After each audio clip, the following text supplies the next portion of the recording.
मुचमुचावत रे। तुरी आहे मुगेली बाजार मा भारी मुचमुचावत रे। भारी मुचमुचावत आखी मोला मारत, भारी मुचमुचावत आखी मोला मारत, इशारा बोलावत रे। तुरा आहे मुगेली बाजार मा गदर बतावत रे।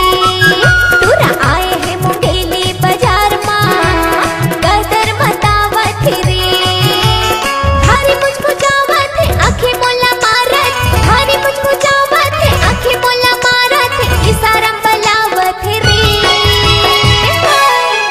तुरी आहे मुगेली बाजार मा भारी मुचमुचावत रे। तुरा आहे मुगेली बाजार मा गदर बतावत रे।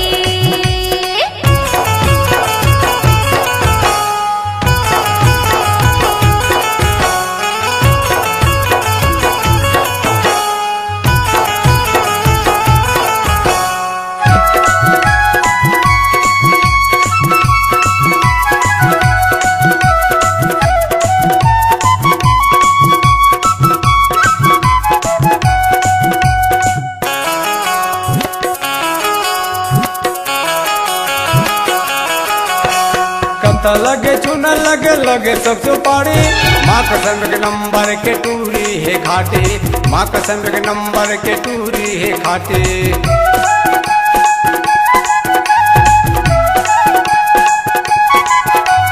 कथा लगे चुन लगे लगे सब सुपारी, माँ कसम के नंबर के टूरी है घाटे, माँ कसम के नंबर के टूरी है घाटे। हर बिजली गिराही बाजार में पूरी भारी मुस्कुरावत रे। ये हर बिजली गिराही बाजार में पूरी भारी मुस्कुरावत रे।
जी काजल माँ कसम जबले देखे हो गए रे पागल, माँ कसम जबले देखे हो गए रे पागल।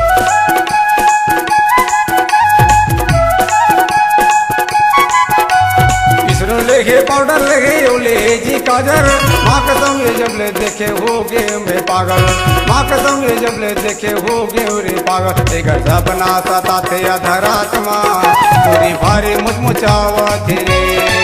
देकर सपना सता थे अधरात्मा भारी मुस्कुरावत रे।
बलावती रे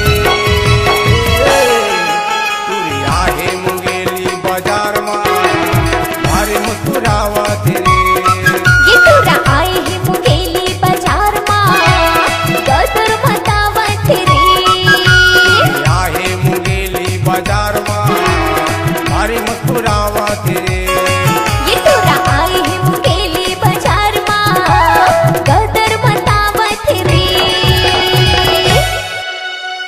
अगर कमाना चाहते हैं आप नाम, अपनी आवाज को देना चाहते हैं अंजाम, डिजिटल रिकॉर्डिंग के दुनिया में उभरता हुआ नाम Kanha recording studio Navagarh. Mobile number 9826220587 और दूसरा मोबाइल नंबर है 8103047783।